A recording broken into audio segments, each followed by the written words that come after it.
people talking is an art form or medium which is probably 250,000 years old or 500,000 years old in evolutionary terms, okay? Yeah. Whereas everything else is 5,000 years or less. Yeah. I mean, I don't even know if the Egyptians had drama. I'm guessing they might have done. Yeah. Okay.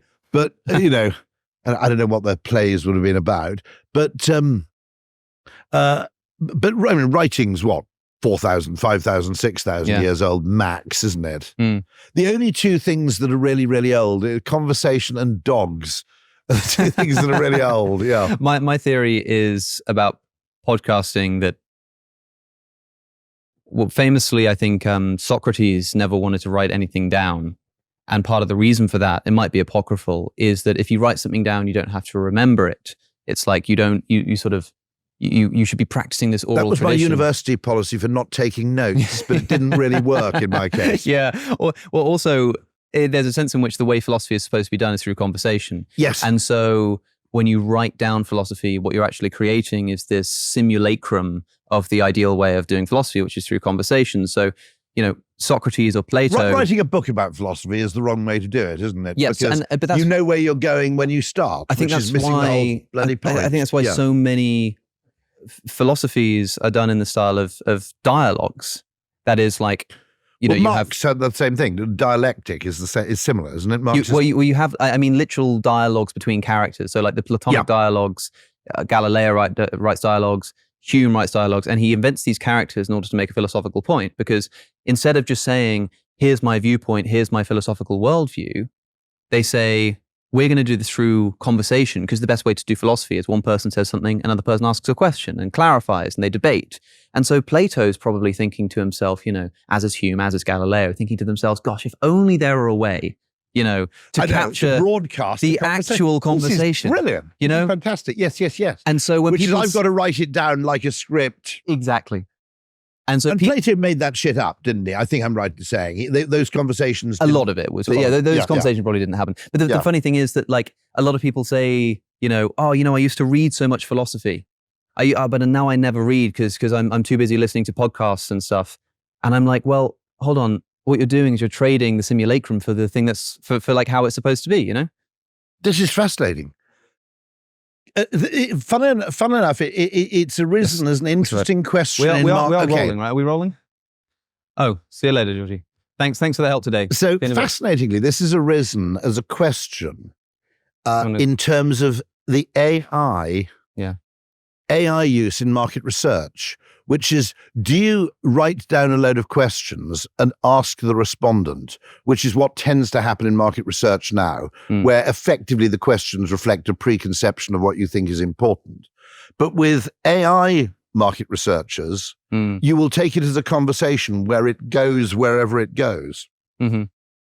And so there's this whole sort of area which basically says the great advantage of this is we can actually start an inquiry without preconceptions as to the end point. Yeah, but that in many ways is what philosophy is supposed to be. And so, of course, when you read these dialogues, I think what people are trying to do is recreate that element of discovery and trial and error in terms of your ideas, which is necessary to the philosophical process.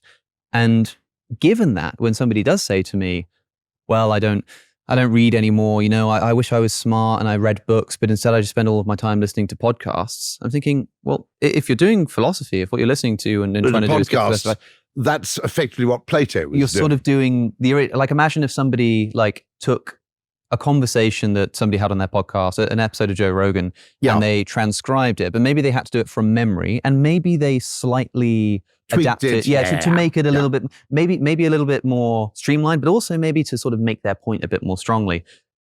Even if the person who wrote this, even if it was Joe Rogan himself, remembering the conversation, writing down roughly what happened, you'd probably still rather listen to the original conversation, right? You'd probably rather listen to that. If that were available, exactly.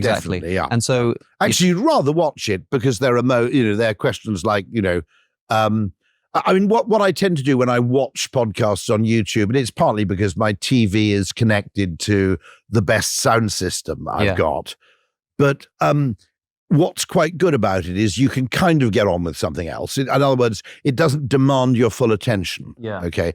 It's rather my joke about, in fairness to tea, coffee, and tobacco, they're 3 drugs you can consume while performing other useful functions. Yeah. Which isn't generally true of like acid or something. And the radio is the medium of the industrious because you can listen to the radio while getting on with something else. Quite right. You see what I mean? Yeah. And actually, video podcasting, generally, you like the scene setting and you also glance up every now and then, but it doesn't demand your undivided attention in the way that a television program would. That's probably right. I do take it as a compliment when somebody says, Alex, this was one of those episodes where I actually had to sort of sit and listen. I couldn't be doing the washing up because you sort of have to go back and I suppose that probably hurts our watch time a little bit because a lot of these things are deep dives that really do require that focus. I was kind of ahead of the curve on the TikTok, YouTube Shorts, Instagram thing where they'll have the video and then underneath they'll have the video game footage of Subway Surfers or whatever to like keep people's attention. I was ahead of the curve on this because I used to listen to podcasts and debates. But because, I'm just watching people debate on a screen, I would play some mindless video game, Skate 3, Grand Theft Auto, where I could just sort of like mindlessly keep my eyes distracted. In a flow state, keep your eyes exactly, occupied. Yeah. And so when I started seeing this trend of these TikToks. My kids do this thing, and more people actually do this thing of watching TV with the subtitles on, which is kind of interesting. Yeah. I think that's got a lot to do with the fact that I've seen a few people make this. There's a video essay on YouTube about this, about how as microphone technology gets better, performances get worse or like less clear. That is like, there was a time when if you were on television, you had to talk like this to the camera, make sure that it's a bit like theater. You face the audience, you're very clear. But when microphones got good enough to pick up everything you're saying, suddenly you can make a point like this, and it actually makes it more difficult to hear, and so people now have to use subtitles. So just as you had this change in music where the crooner, people like Al Bowley or Sinatra, were made possible by microphone technology, you basically couldn't sing like, in opera, obviously, it's very much the opposite of crooning, which is highly intimate. Yes. And you now have this unfortunate thing where there's a kind of verite just in cinema, in both lighting design and in sound recording, where, to be absolutely honest, you can't hear what the fuckers are saying half the time. You do notice when you watch Cary Grant that clearly, whatever else you think, there's no problem understanding what he's saying. Yeah. And you do. Tom Hardy is famously a mumbler, isn't he? There are various actors who. This is the strange paradox: as the technology gets better, the delivery gets worse. The delivery gets worse because it doesn't need to be good anymore. And that's great because those performances of a time gone by were much clearer, and my grandparents can hear them on the TV without having to turn it up too loud. But at the same time, it's not as a sort of realistic a performance. You don't really like believe you're in that world with the characters, and so. I suppose if you're a newsreader, how realistic is that anyway? So there is an argument for the sort of Alvar Liddell absolute clarity of speech for things like news reading, because that isn't a natural. That's not that's effectively a sort of proclamation of things. Yeah, but you're right about conversation, that picking up the nuances and the and actually keeping in the ums isn't necessarily. I mean, there's a whole interesting question about what, because I'm not sure about this. If you have an AI agent, do you actually want it to mimic a full screen human being? Or at least all the time. And there are a lot of people now talking about what you might call multimodal interfaces, where you go, I'm interested in staying in a hotel in Fuerteventura. Can you show me a few that you think I might like? And so, because the mistake that Alexa made, Amazon spent effectively, several $1 billion developing Alexa, with the idea that it would become a channel for the ordering of goods and services in the absence of a video component. Now, in the event, if that's all it becomes, it would have been cheaper for them to give everybody an egg timer and a barometer, because 90% of the questions are, what time is it? Set an alarm. And what's the weather like today? And there's an interesting question, which is, effectively what interface is optimal for performing various tasks. My hunch is that Google must be bricking it, because the threat to Google is really an interface shift, isn't it? Yes. The big threat to Google to kill the sort of habituation of use and so forth is that people decide they'd rather talk than type. Yeah. I mean, that's a kind of potentially existential threat. Yeah, and how these AI chatbots are kind of like a new kind of search engine, because instead of searching this index of websites, they're searching through their training data and then searching through the websites as well at the same time. I've got a really weird idea for a new business using AI, which is actually where you pay. If you think about it, okay, let's say you're really into kite surfing and you want to go live somewhere windy, okay? Now, if you've got 100 people paying you £100 a month, okay, that's a stack of a lot of money. I mean, particularly if you can live anywhere you like. Oh yeah. Right. Now, if you have a PA on the end of a phone or the end of a Zoom call, okay, even better, who is just very, very good at using the various different AI opportunities out there, you could hire that person as your info butler. And it might make more sense to employ a human who's particularly adept at that, okay, than it is to actually use the technology yourself, however good that technology may be. Sure. So the question is, do I really want to spend the last sort of few decades of my life as a typist or talking to machines? Or could you argue that you could create an Uber Jeeves out of a human being who had no requirement to be physically present, but with whom you'd interact for, 20 minutes a few times a week. And you'd effectively say, okay, I need you to sort out this thing with my bank account. I need you to talk to so-and-so, so-and-so. You could text them. You could use any medium of exchange you liked. You'd have an occasional Zoom call. They'd come up with suggestions for your hotel in Fuerteventura. Okay. I mean, wouldn't it make more sense? Because this is centaur theory in chess, isn't it? That the best chess player is a human plus a machine. Well, if this is really that powerful, why do we want to skimp on the human component? Yeah. If it's really that potent. Because I don't need this guy 100% of the time, or woman indeed, okay? Not presupposing. Yeah. You probably need that person for, I don't know, 20 minutes a day. Right. Okay. Now, with 20 minutes a day, they could get on with their life quite a lot of time. They could service a hell of a lot of people that way. They'd also learn from the other people they looked after, who might be people like me. So what I'm saying is, do we actually use this to bring back domestic service as a really lucrative form of employment? Sorry, I've got it. Because in a sense, is it the best use of my time when I could be sitting on podcasts or whatever to actually be there endlessly having to master improvements to that technology? Yeah. Or do we borrow a bit from Adam Smith and go, look, there's a bit of division of labor here that might be quite helpful, and that being an AI expert on behalf of 100 human beings. It's like an AI middleman. Yeah. Someone who's just very good at using the technology. An intermediary, I think, was once the phrase they kind of used. Yeah, you could also then, as an AI company, start developing AI tools which are designed to not be sort of this really great public-facing, anyone can use this and get... No. Like, they could be hardcore, pretty exactly, specialist. Yeah. Like, you've got to know the keywords, you've got to know the commands, but once you learn that language, this AI tool is like... In the 1970s, for whatever reason, I mean, I'm old enough to remember this, it was slightly... demeaning to be seen typing. Right. Yeah, well, you had a typist to do that. Okay. Now, just as Simon Cowell does not have a mobile phone, okay, he has people to do this.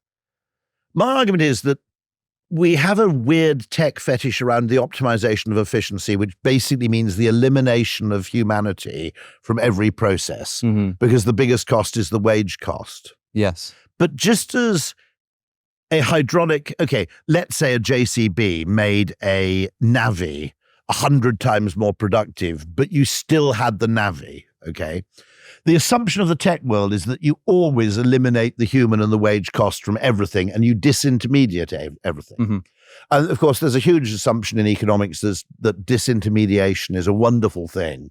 I would argue we will still have estate agents in 100 years' time, because ultimately, I want a transaction of that scale to be mediated by a human being. Now, I'll give you an example of that. I was a campaigner for maintaining manned ticket offices at railway stations, because my argument is there are certain functions I want performed by a machine, which is I know exactly the ticket I want and I simply want to buy it with a contactless credit card. But there are people and there are occasions who don't want that. Either they're elderly people who want a human being to say, no, dear, you need the off-peak return. And there are also unusual journeys where I need a human being whom I can trust to say, actually, mate, what I'll do, and the machine will never do this, okay? Yeah. Look, I'll sell you the peak single to Dover, and then you can get an off-peak return back from Dover because it's £9 cheaper. And that gives me the confidence to know that the ticket I'm buying is not stupid. The machines are getting better at doing this. Well, there's no incentive to make them better. Well, that's the thing. There's only the decency of the human being. Well, but then I wonder if, like, for example, like split ticketing, you can get them on trains. Yeah, that's true. Those are done not by the railway companies, unsurprisingly. They're done by Trainline. Who will promote a split ticket. Yeah, I guess that's sort of an intermediary machine. But I mean, you talked in your book in Alchemy about the maps problem, like Google Maps, and I resonate with this so much. The idea that, like, and the way you talk about it is, say you want to get from A to B, you can look at how long it takes to drive. You can change it to the public transport mode and it'll show you how to get there on public transport. The problem is that you don't always not want to drive because you don't have a car. Sometimes I see what you mean. Yeah. Sometimes the reason that you don't want to drive is just because, it's a more convoluted journey or a less reliable journey. So maybe you want to drive to the train station and then get the train. But if I look on Google Maps... Oh, no, Google's very bad at that because they don't understand. Won't do it. The assumption that Google... And now, funnily enough, let me get this right. I think it may be... Is it Nicholas Christakis' sister? It's somebody like that. It might be Nick Christakis' sister, who's involved in a campaign to make Google Maps much more public transport friendly. Because the American assumption is if you're using public transportation, it's because you don't have a car. Yeah. So they then assume you're taking a bus to the station and you're walking to the bus. Yeah. The very British practice of driving to a railway station, actually New Yorkers would do this, Connecticut residents would do it more accurately to get to New York. But in Los Angeles, the only reason you're taking public transport is because you don't have a car.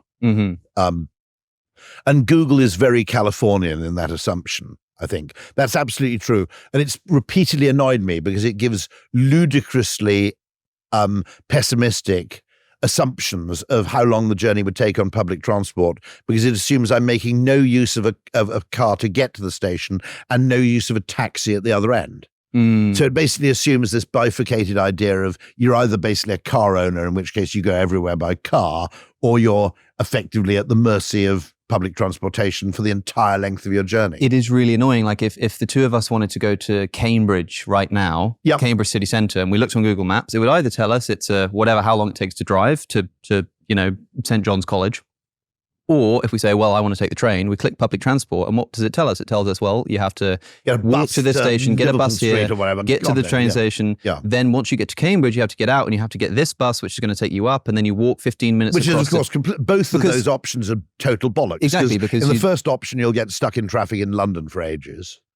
And when you leave the station at Cambridge, you're going to get in a taxi. By the way, I give all your listeners a great tip here, which is that rail algorithms, when they recommend trains, sometimes overweight the importance of journey time. So if ever you're going down to the West Country, if you're going to Plymouth or Cornwall, okay, what you have to do is you go and search for a journey starting at Waterloo, not Paddington, and you have to add via Salisbury. Now, Southwestern trains have these trains that go from Waterloo all the way to Exeter St. David's, at which point you can then change onto a train going further west. Because they're a bit slow, they never feature on the website. Because they never feature on the website, they're absurdly cheap. Uh-huh. You can actually get a kind of first-class single to Exeter St. David's from Waterloo, and it's highly scenic because you go through some pretty lovely English countryside. Pack a hamper. I'm not sure what the onboard catering is like. But I've literally, I think my daughter's had to come back from a music festival in, was it Boardmasters? You young people understand. Oh, don't ask me. No, okay. Boardmasters, okay. camera people know. Excellent. Okay. And the trains were absolutely rammed. And I think she and her 4 friends came back first class from Exeter for like 35 quid each. Yeah. I mean, it's absolutely bonkers. And of course, living in Sevenoaks, as I do, Waterloo and Waterloo East is a lot easier than getting to Paddington. So there's a double win. But that's one of those cases where I think it's called the alignment problem, isn't it? The algorithm doesn't really know what you're trying to do. This is why I'm questioning whether we need human intermediaries, because a really good human backed with an AI is going to be such a potent aid to your life, okay, that actually the money you spend on the human, which is perfectly enough to support that human in employment, is worth it simply for the fact that you don't have to master all these goddamn interfaces. Yeah. Now, the second thing is, your specialism is the value of religion. Is it? You're a bit of a fan of the Quakers. My view is what the country needs is a Quaker revival. The trouble with the Quakers, they're not very good at marketing, to be absolutely honest. Right. Okay. They've never managed to really break through. Sure. But the thing that always fascinates me about Quakerism is their extraordinary success in business. In that, it's a tiny population which gave rise to Cadbury, to Rowntree, to Barclays Bank, to Lloyds Bank. One of the founders of Sony was a Quaker. Ironically, the Quaker Oats Company are not Quakers. They chose the Quaker as an image because of its associations of complete trustworthiness. And they have this principle in Quakerism that your word is your bond. There's no need to swear oaths, or I think there's actually an exception for Quakers if you have to testify in court. Because you object to testifying on the Bible, because you say, everything I say has the force of truth. Now, what it meant was that Quaker business didn't really require any lawyers or any of these tedious trust-creating intermediaries, because you'd basically go and say, I'd like to buy your chocolate factory. How much are you willing to pay? 20,000 guineas, done. And that was it. The whole thing was done. Okay? So it was an extraordinarily efficient form of capitalism. And it would also help that they weren't allowed to go to university for a time, so they actually had to go and do something useful instead. Because you had to be an Anglican, I think, to go to Oxford or Cambridge, which were the only 2 universities. Right. So they were kind of forced into business, however intelligent they were, because they were, they couldn't get sidetracked into a university. But it struck me that actually, if you have a very trustworthy human being with whom you have a repeated relationship, okay, so that they're actually optimizing for long-term value, not short-term transactional value, that person has a huge value in helping you navigate the digital world, which is, after all, optimized for, it's calibrated for very low levels of trust. So do you still need humans and concepts like shame or even fear of divine retribution as part of this system? Well, we could potentially build in fear of divine retribution to an AI system. Once it develops so much that we start questioning whether it might be conscious, why don't we just sort of build into its interface belief in the existence of God and shame and eternal afterlife? It's possible. I mean, I get the feeling that the technology just isn't good enough yet, and that what you're identifying as well, this just isn't what machines do. Machines don't think in this way. I think that's a problem that can be solved. For example, the earliest chess computers were pretty good at chess, and people are impressed. They think, wow, I can play a game of chess against a computer, and it gives me a run for my money. But they say, but the reason why a chess computer is never going to beat a human is because chess computers don't have the creativity that's necessary for, because you can tell a chess machine, never lose your queen. The chessboard doesn't understand is that there are some instances where sacrificing your queen is the right thing to do. But of course, saying that now seems silly because, of course, you can eventually teach again, you don't teach it creativity per se, but you treat it, you teach it a better. Unless you define creativity as highly refined pattern recognition. Yeah, fine. In which case, sure. Which a lot of creativity is. Then I guess you are teaching it creativity. But whatever you call it, the computer learns to do the thing which previously it was thought computers just don't do, that because they just become better at approximating what you really want. And so I can imagine a machine that can recognize when somebody is struggling to type and maybe switches it from ABC to QWERTY or vice versa. And somebody who is obviously trying. I mean, a computer could be clever enough to work out that when someone's clicked on Liverpool Street Station, they were actually trying to go to Liverpool Lime Street and put up a one. This kind of that kind of thing that usually would require the human to go, oh, well, actually, you should probably just get this one. And you know what? Technically, if you buy this ticket, they'll let you on that train. It's the kind of thing that as long as companies allow this technology to develop, there's no reason a computer can't do that. The only thing is that the codification of everything in real life manifests itself as bureaucracy after a time. Sure. And understanding things like the benefit of the doubt and wiggle room and defaulting to trust. Okay. I'm just wondering whether, actually it isn't more economically efficient to have an info Quaker who is entirely trustworthy and to whom I pay, a reasonable monthly salary for performing. It might just be easier than me having to master yet another bastard interface.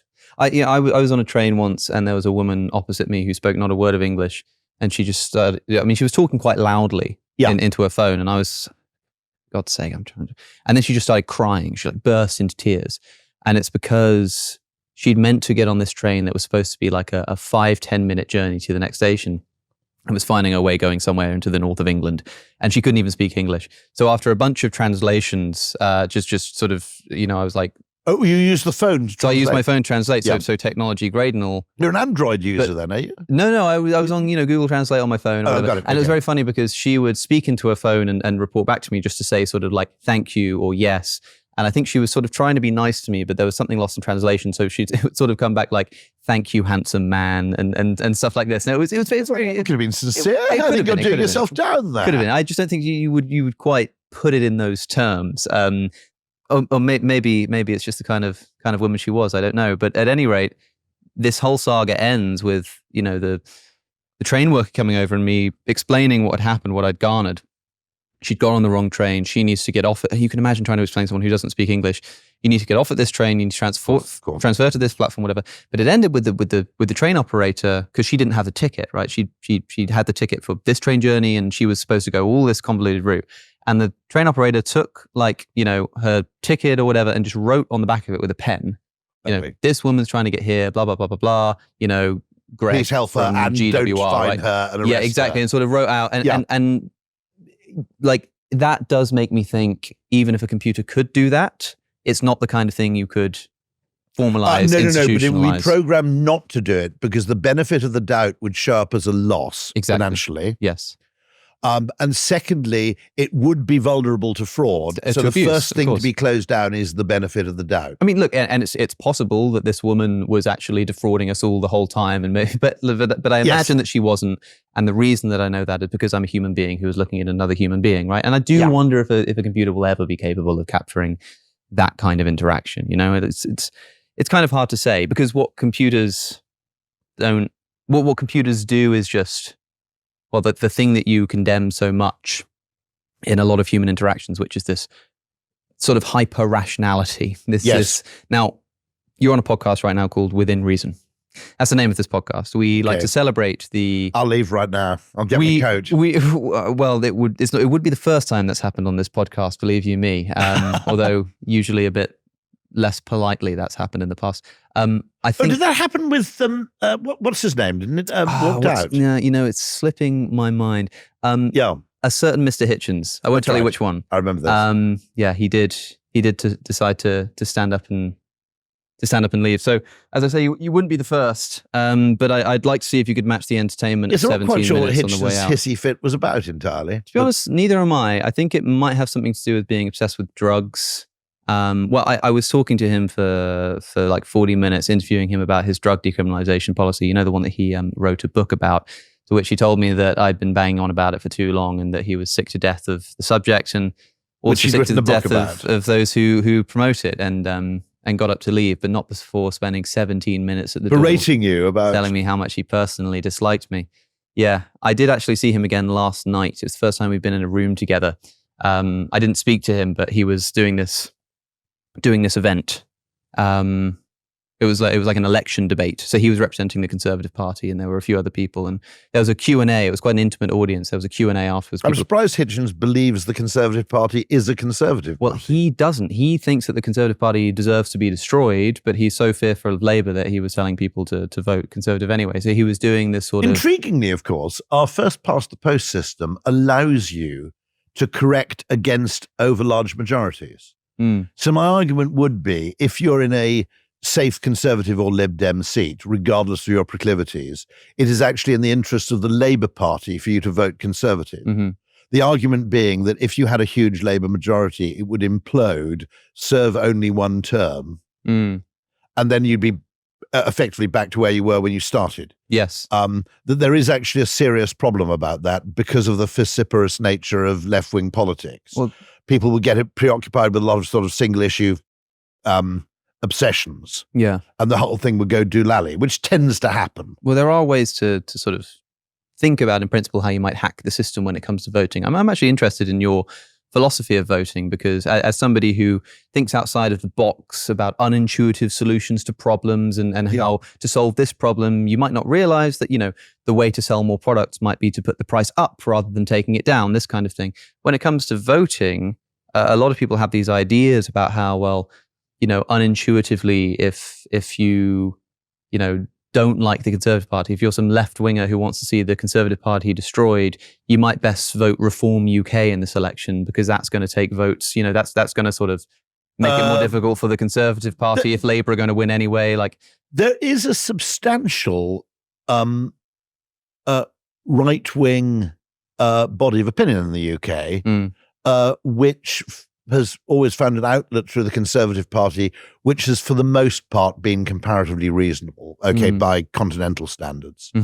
I think that might be a be careful what you wish for. Yeah. Well, I'm sort of seeing a way to sort of destroy the Conservative Party, not by voting for Labour, the sort of weird ways of thinking about voting. I mean, like when you see people going to the polls and voting, what do you think they should be having in mind? There's an advantage to a first-past-the-post electoral system, which is that you get a fairly reliable purge every now and then. Also true in the United States. Okay, Yep. So you do undoubtedly get the problem. I mean, interestingly, the Greeks have a system which is quite clever, which is that the largest party, it's proportional representation, but the largest party gets this kind of bonus of seats, which increases the chance of a majority.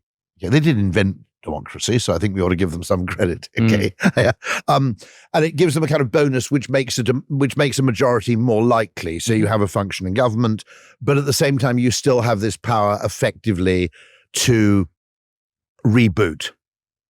Do a hard reset on your politics. When any particular party's been in power for too long, it's probably pretty good to have a purgative function. There's also the question of direct representation, which is there is a person who represents me. There's proper accountability, which you don't have if you have party lists. You have no particular control over getting an individual scoundrel out of the system. Yeah, sure. So, I mean, there are Chesterton's fences, I think, in the first-past-the-post system. It whether it works well or badly, of course, depends on the particular breakdown of opinion, at any given time. I would also argue that I think voting for reality TV programs and Eurovision and everything else has slightly changed the nature of how people exercise a vote, in that they're more likely to do it for symbolic reasons, or for reasons of identity or statement, for performative reasons, than for actually instrumental reasons. Yes. Yeah. Well, that's I think we have seen an element of that. But that's what I'm interested in your views on when it comes to voting. We've got an election in this country next week. Yeah. And when you go to the polls, if you go to the polls, I don't know if you're a voter, are you thinking like, I'm going to vote, as somebody who like knows how crowds work and operate, how public opinion and purchasing decisions can affect company outcomes. When it comes to voting, are you thinking, I'm just going to vote for the party I want to win? Are you voting against the party you don't want to lose? Are you tactical voting? You could tactically vote to say, I live in Sevenoaks, which is a fairly safe Conservative seat. And I could, I'm not sure whether I will, make the not unreasonable decision that if Sevenoaks is not a Conservative constituency, that means that you would have a Conservative Party of kind of 38 or 47 people or something of that kind. There's not much chance. There's not much liberal democracy in Kent. The Lib Dems have never actually made much headway in most of Kent. In local government they have, but in parliamentary constituencies, not much. And I could make a perfectly reasonable decision to say there needs to be some sort of competent opposition, and vote Conservative while pinching my nose. I haven't ruled that out. Yeah. As a perfectly, and that is, of course, using the electoral system to some extent. That's one thing you don't have in proportional representation to quite the same extent, which is the freedom to say, I wouldn't particularly mind a Labour majority, but a very large one. Bear in mind, of course, you also get the problem that you then get a huge number of members of the parliamentary party who have no ministerial role. So, and probably a huge number of them have no prospect of it. Yeah. Which is it's very good to have a reasonable number of those people, but a huge number of those people might make the whole thing unruly.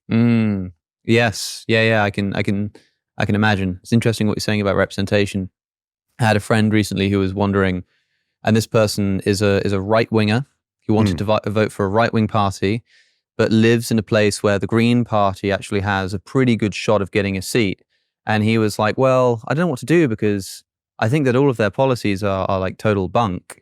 But because we live in a system where they can get lots of votes but not get any seats, I feel a slight duty to vote for the Greens, even though I hate them, just because I value democracy so much that I think they deserve to be represented in Parliament.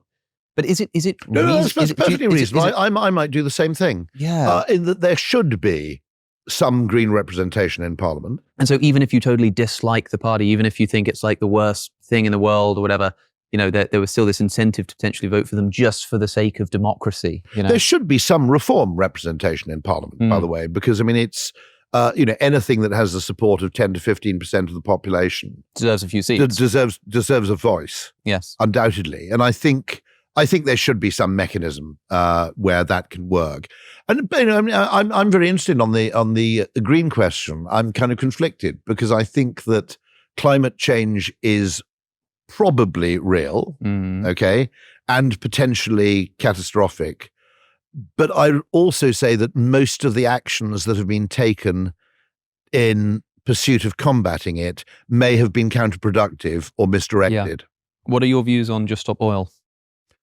Well, that will be an interesting question, which is a wider question on the possible, how would I say this?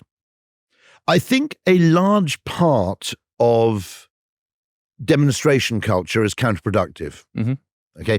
It's a bit like, in other words, it makes you feel great.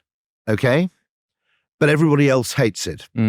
So the classic example of that was Neil Kinnock's "All Right" on the eve of the election against John Major, 92, I guess it was, wasn't it? Okay. If you're in the hall surrounded by Labour supporters, going "all right" makes you feel fantastic. Unfortunately, it's also broadcast on television. Yeah. Okay. And so there's a well-known phenomenon where it's sometimes called a purity spiral, where people in groups adopt more and more extreme positions and behaviors to signal their adherence to the group. In other words, it's not enough to be averagely concerned. You have to go to more and more extreme behaviors to signal the extent to your compadres that you really, really care about this stuff. And that leads to kind of, what you might call runaway signaling. And the problem is that when those behaviors are observed by other people, they tend to actually be effectively more likely to set the cause back than to promote it. I mean, if you look at very successful movements, and there are a lot of them. By the way, we tend to forget the unsuccessful movements. That's so there's massive survivorship bias in our belief in protest. There would have been huge anti-Catholic protests in Britain in the early 19th century, or certainly the late 18th century, for example. There are lots of protests. I mean, CND went nowhere. If we were going to be, that took up a lot of attention in my. Maybe it should have gone somewhere. By the way, I mean, I think they had much better arguments than they had PR advisors. Yeah. There's a wonderful thing in John O'Farrell's book, Things Can Only Get Bitter, where he made the point that, what you would tend to have is you tend to have a CND demonstration and someone would be dressed up in a sort of clown suit, appearing to fillet a nuclear missile as some act of performative art. And John O'Farrell said, when Winston Churchill said that, if Nazism should triumph, it would mean the end of Western civilization as we know it. It was not necessary for him to also dress up in a skeleton suit and fall to the ground at the end of the speech. Okay. Yeah. And so some of that stuff is actually deeply, by the way, there's the extent to which we give coverage to demonstrations, is an extraordinary form of media bias. Because I would say, 70% of the population, for various reasons, are incapable of participating in them. Okay, either they don't live anywhere near London. Okay, I mean, the people of Liverpool would have to burn the city to the ground to get the same media attention as 50,000 Londoners breaking a few windows with 5 Sky News cameramen on convenient hand. Okay. So it's massively biased towards London opinion, the whole business of giving coverage to demonstrations. It's much less meaningful than it used to be. Now the police can't beat them up.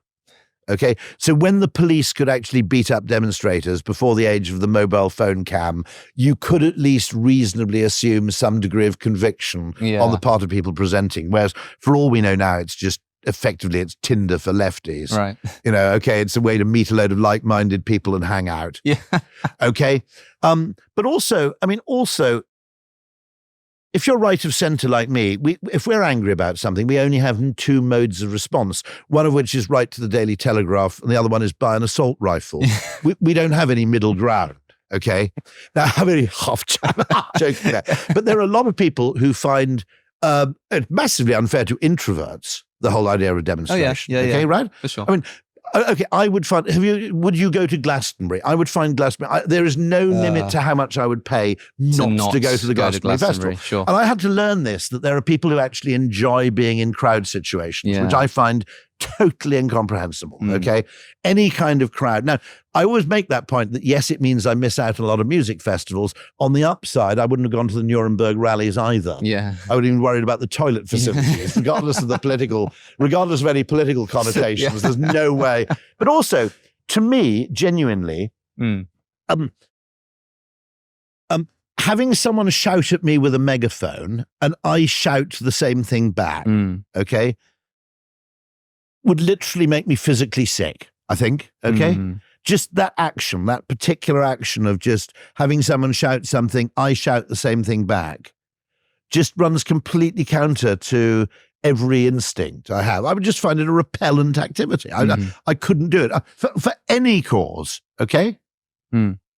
It's just not in my DNA to do that. Now, I don't think, I don't know if you're the same, whether you enjoy shouting things that someone has shouted at you. It depends on the day, I think. Okay, you have those moments. It depends on the time of day as well. It depends on my energy levels. Interestingly, Jordan Peterson said once, I'm not sure how true this is, but he said, he gets protests at his talks all the time. So he was sort of touring universities, giving talks, and he would get people sit outside, left-wing protesters just screaming, trying to block entrances, all of this kind of stuff. And he made one change to the way that he conducted his talks, and the protest disappeared overnight. Go on. He started holding them in the morning. That is unbelievably perfect. And people couldn't be bothered to get out of bed. That was his... Well, that is proof of my theory that since the police are unable to actually practice indiscriminate violence, okay, the protest has lost some of its meaning. That it's become actually a form of entertainment for a particular kind of person.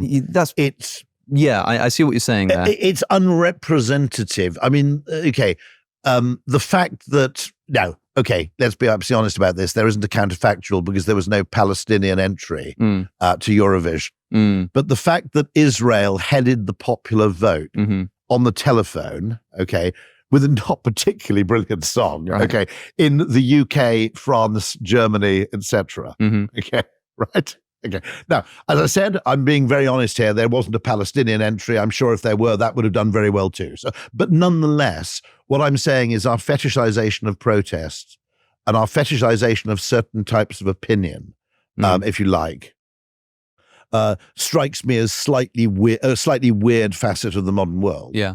I mean, it's not as if you don't have social media for these people to vent, after all. Yeah. I mean, it's a peculiarly weird thing. But when Jordan Peterson shifted his talks to the morning, basically the trouble dissipated. Nobody could be bothered. That's what he said, anyway. I mean, he might have been exaggerating, and it might have. I mean, there's sort of a joke in there somewhere too. But never protest against anybody, least of all at a university. But the one thing I do worry about is that, I'm basically on the far left of the alt-right in my politics. Okay, and one of the reasons I stay there is that I notice that people who become invested in right-wing opinion are driven slightly insane by the extent to which their whole identity, of necessity because of the hostility they face. So you could argue I'm simply ducking, I'm actually chickening out at this point. But if your whole identity gets defined by responding to criticism and attack, okay, I just, it may be a highly principled act, but I don't think it's good for your quality of life. No, there are lots of things about life which are absolutely not remotely political. Okay, that's sure.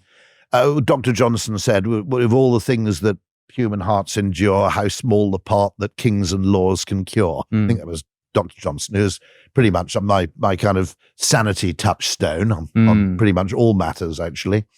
The point I'm making is that one of the things I notice is there are certain people on Twitter. I'm totally happy to have people disagree with me on Twitter politically. When someone disagrees with you, go and look at their Twitter feed. First of all, if there is an insane volume of activity, by which I mean they've been on the platform for 5 years and they've tweeted 97,000 times, okay, they're bonkers, okay? If you go back through their Twitter feed and it's all about politics, just block them and get rid of them. They have no future interest, okay? In other words, they're in the grip of a kind of mental derangement. Right. If in amongst the stuff about I hate Rishi Sunak, there are a few pictures of their kittens or their children or whatever, something that's actually not political. I mean, someone who ends up seeing life through an entirely political lens, which of course was always a disease of the left. You literally had people who got up and said, how can I possibly enjoy Eggs Benedict when something bad is happening? Okay. I mean, that used to be a little bit of a disease of the kind of hair-shirted left. But you can end up on this kind of what you might call the equivalent on the right. And my argument is it's actually just as unhealthy. I want to hear what Jordan Peterson has to say about like maple syrup or something occasionally, right? I don't, he's Canadian. He's probably highly expert. Apparently the dark kind's much better. The light kind's just for the tourists. But life is infinitely complex and interesting. Politics is, by the way, actually, if you strip out the identity component, local politics is probably more important than national politics. I love the point that Jess Phillips made, which is that every time there are local elections, people just go, oh, well, of course, it's just the local elections. Jess Phillips said, what do you mean solving the problems that people actually care about? Okay. But secondly, I mean, politics has become infected by effectively the need to win arguments rather than solve problems. And I would argue that the mental skills required to solve problems are actually very, very different than the mental problems required to win arguments. And dogma is an extraordinary kind of enemy of problem solving, I think. I think that the Conservative Party and the political right made a massive mistake allowing, rather than using some neoliberal thought, which was probably pretty handy in 1979, instead they became entirely infected by economic neoliberalism, which, like all forms of economics, is utter bollocks, apart from the Austrians. And only half these. But I mean, economics is an extraordinary, ludicrous discipline. I mean, an attempt to kind of quantify and predict human behavior as though humans were kind of inert atoms. As if they were chess pieces. As Adam Smith warns against this precise thing. Yeah. And what are they doing? They're doing exactly the thing that Adam Smith warned them against. Yeah, because Smith reminds us that it would be as if you were trying to organize chess pieces when each chess piece had its own individual will and its own individual decisions. And then its own sort of attraction and repulsion from other chess pieces. Yeah, it would just be. In other words, principles of, it has principles and motivations all of its own. Yes. And this idea of the sort of being able to, place pieces where you will, as if there were no forces acting in between them, is a kind of nonsense. And he warned against that. Now, the right probably quite rightly took that as a completely useful warning against central command and control economies. Quite rightly, that's possibly what he partly meant. But it's also, in a sense, a warning to economics that, in other words, the man of system is the person he criticizes, isn't it? That's right. That's right. Yeah. This stuff is very interesting, but I think that I've got some Hindu friends who rather brilliantly always criticize Westerners, I think rightly, for what they call monotheism. And he said, just because, just as we have to have one God, we also have to have one theory to explain everything. Okay. And one of them, a fantastic chap called Jagbala, he points out that his mother goes to a temple in India, and on the altar at the temple, there is an elephant, obviously not a real one, a model of an elephant, a monkey, and Jesus. Yeah. And she sees absolutely no problem with having all three. Whereas in the West, we're undoubtedly given to this idea that you have to have one entirely explanatory kind of Newtonian explanation of everything. Okay. And I think he's right. I think he's got a point there, that actually I think, what's interesting is there's an awful lot to learn from some slightly odd political movements like Georgism, Austrian school economics.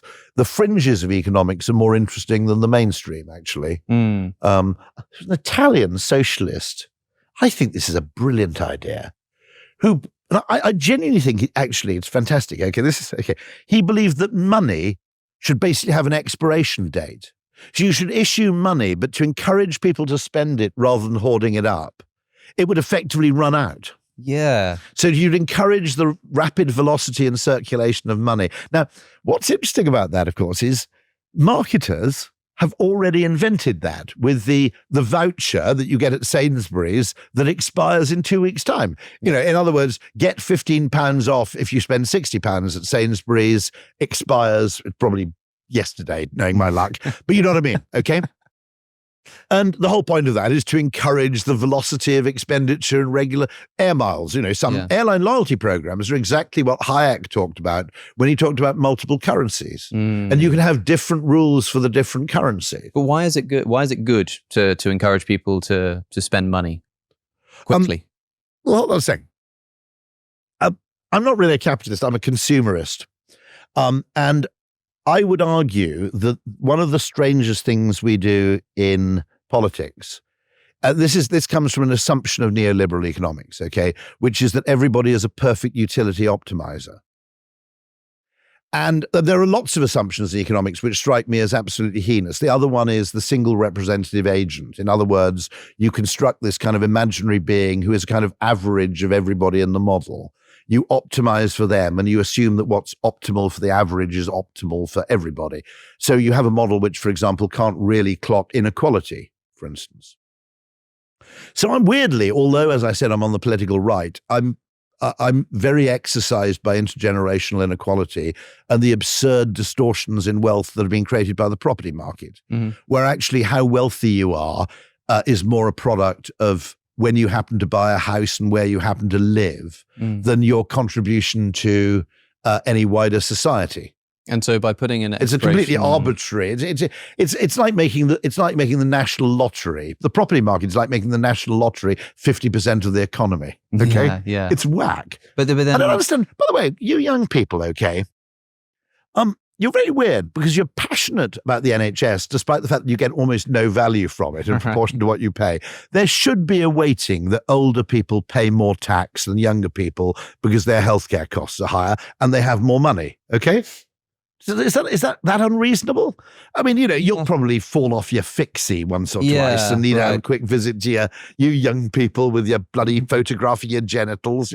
Sorry, I don't know. Okay, right. But I mean, you'll probably fall off your fixie once or twice. But actually, the value you get from the NHS, I mean, about 80% of it is probably within 6 weeks of your death. Okay? Right.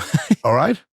So you're basically happy to pay huge amounts of tax at a young age. That's true. Okay, this is the kind of idea that interests me. Roger L. Martin, very good Canadian business guy, believed that instead of having a tax-free allowance every year, it should be weighted to the front of your life. So the first $100,000 Canadian dollars, or the first 200,000 Canadian dollars you earn in your life is tax-free, after which you start paying tax on everything. Not per year. Not per year. It's just the first. So if you got a job at Goldman Sachs, you'd have one bonanza year where you earn 200,000 tax-free, and then you start paying tax. Yeah. If you're earning 40,000 Canadian dollars a year, you get 5 years of tax-free earnings to effectively allow you to accumulate wealth early, which is when you need it. Mm.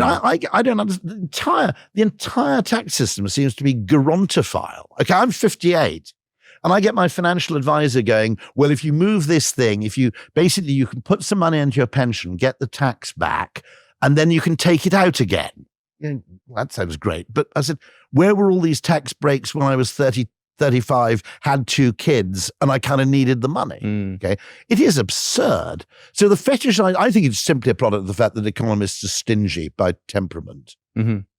And they fetishize, why is saving better than spending? It's just consumerism needlessly postponed. Okay, now just to be clear about this, what we have done, I'm not against saving, I'm being mischievous, okay? But if you have a lot of wealth, it basically means you either don't need the money or lack the imagination to spend it, okay? So taxing wealth seems healthier to me than taxing income. And Adam Smith, broadly speaking, believed the same thing. He was in favor of high inheritance taxes because he thought just inheriting a huge sum of money effectively made people lazy, and it was actually quite a good idea. He was also in favor of taxing ground rent, so he was effectively a Georgist. Okay. The point. One of the reasons this whole election is so boring, okay, is the Overton window of discussion is now so small that none of the parties appears to be advancing anything that you might regard as surprising or interesting. They're tinkering with the same usual 5 levers, okay, when what's needed is a bit of radical intervention in a few ways. I mean, taxing of wealth, which, after all, since quantitative easing, a huge amount of this wealth has been earned in a way that's completely kind of undeserved. It's just asset value inflation, okay? I mean, it was absurd. I mean, what you should have done with quantitative easing is follow that Italian socialist and given people a load of money which they had to spend really fast. All right? But then presumably a load of money that you spend really fast, you buy a house, that house is still going to increase in value, or you're still going to have wealth tied up in assets. It's a terrible way in which people acquire assets, though, because logically speaking, what they should do when they retire is sell their house, cash in, and downsize. If people did that, the problem wouldn't really be there. They don't. I don't understand. I mean, literally, okay, I know of people where you have a single person, a widow, living in a house worth 2.2 million, whose own children are having trouble replacing the shock absorbers of their car. Before the woman's husband died, the 2 of them went down to the Harvester at the end of the road, okay, discovered that the special offer on the cheap dinner before 6 p.m. didn't apply on Fridays, and walked all the way home again. Right now, I don't know I don't know what your idea of millionaire is, okay? But probably your definition of millionaire is not someone who goes to Lidl because they're worried about the price of lemons. Right. But I know people who have literally, so you have this absurd discrepancy where you have people who are asset rich in a form of an asset which is completely illiquid, where for whatever reasons, and some of them are good reasons, I'm not disputing this, but older people seem absurdly reluctant to downsize. I don't quite know what's going on there, okay?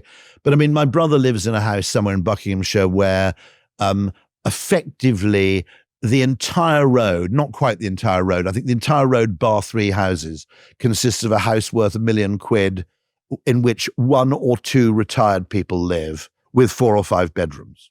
Now, they're effectively bed blockers for the property market. Okay, they're preventing people from forming families. Those people, they don't need the space. It's kind of wacko. Okay, I don't quite get what's going on. Now, one thing that could solve the problem quite quickly is to engineer a pretty decent property crash just temporarily, so people no longer had this absurd overconfidence in the fact that their house would continue to go up. I think there are people who don't move out of London who would be happier living out of London, but they're terrified that once you move out, you'll never be able to move back in, and they're terrified of missing out. It's basically a massive collective FOMO. Okay. Now, I mentioned the fact that, neoliberal economics assumes optimal utility maximizing expenditure. Just to be clear on this, okay, housing is the worst way you can spend your money in terms of the externalities, okay? If I go to the pub, right? Okay, I'll give you an example of, if you look at the effect my expenditure has, my spending money has on other people, right? There's a huge amount of variety in that if I go to the pub, I'm not just buying myself a pint, I'm also securing the survival of a pub for the benefit of lots of other people, okay? Spending money in pubs, cafes, and restaurants, I would argue, is kind of positive. It's positive for the wider community. Okay? You might even argue, and I would, that buying a car from new is an extraordinary act of philanthropy, because I buy a car, I take a massive hit in terms of depreciation so that someone significantly poorer than me can have a car that is nearly as good as my car was when I bought it new for half the price. Okay, go out and buy a 6-year-old Jag. Okay, you're basically driving around in a luxury vehicle at somebody else's expense. I mean, people who buy cars from new should be celebrated. We should have we should have a statue to anybody who buys a car from new. It's an amazing act of philanthropy. Okay, my brother's an academic, and I always tease him by saying that he basically, in most material goods, he ends up buying exactly the same shit I do, just 3 years later. Okay, whether it's computers or mobile phones or whatever. A secondhand iPhone, utter extraordinary act of generosity. Someone has a phone which effectively the richest person in the world probably would have owned. I mean, not this very same phone, but an identical phone 3 years before, and they get it 3 years later for a third of the price. There are lots of ways in which consumption is actually extreme. You've got, even if I go and buy a hot tub, okay, which is getting onto the more selfish phase of things, if lots of people buy hot tubs will become a lot cheaper and more people will be able to afford hot tubs. So this is my problem. I feel that I've worked in advertising for 30 years and I've entirely wasted my time, because what I've done is help people buy better and better and cheaper consumer goods for the most part. There are problems in customer service in service-led brands, which I'll park for the second. I think customer service has got worse, by the way, through a kind of cult of automation. But basically, the manufactured goods you buy, the food you buy, the meals you eat out, okay, are better than they were. I mean, you're not even old enough to fully appreciate it, but trust me, compared to the 1970s, okay, Pizza Express is the manoir aux quatre saisons compared to, a standard place you go and eat in 1973. Everything's got better. It's mostly got cheaper and more affordable, okay? And the subtotal of that effect has been to allow people to spend more of their discretionary income on property. And therefore, most of what should have been the extraordinary gains in living standards in terms of the holidays people enjoy, the cars people drive, and everything else has been soaked up effectively by the property market. Okay? And I think we should tax that, because I think it's an entirely worthless form of wealth accumulation. And I think that land value, not if you improve your house, you get to keep that because that's your work. But the actual basic value of the land and the appreciation of the value of the land should be heavily taxed, because it's an atrocious thing for people to do with their money. It's not an investment, okay? It's totally inert in terms of its effect. It's purely rivalrous. It's much worse than the Dutch tulip thing, the property market, because I don't have to buy a tulip, right?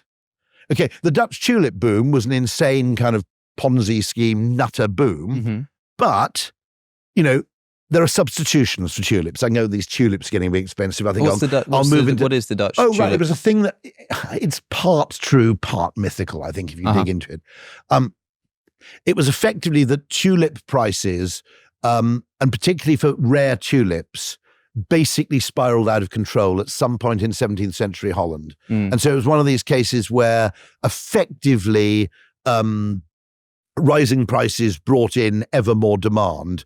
And so you had this thing where effectively it was a crazy boom which spiraled out of control. But that's not a problem, because I don't need a tulip. I can get by without them. I could decide to substitute with gladioli, okay? But you need housing, you need a place to live, and actually you need a place to live with a reasonable degree of certainty in which you can bring up a family. The fact that housing has become the predominant form of wealth storage is, so Adam Smith distinguished between three things: labor, capital, land. Subsequent economists, because it made the maths easier, conflated capital and land and treated them as the same thing. Adam Smith quite rightly spotted that they are not the same thing. Capital and land are not the same thing. Land is something that is in short supply, and in many cases the value of it is determined by the actions of others. Okay? Someone builds a road, suddenly your house is worth either less or more, depending on the road, is whether the road is framed as a good thing or a bad thing.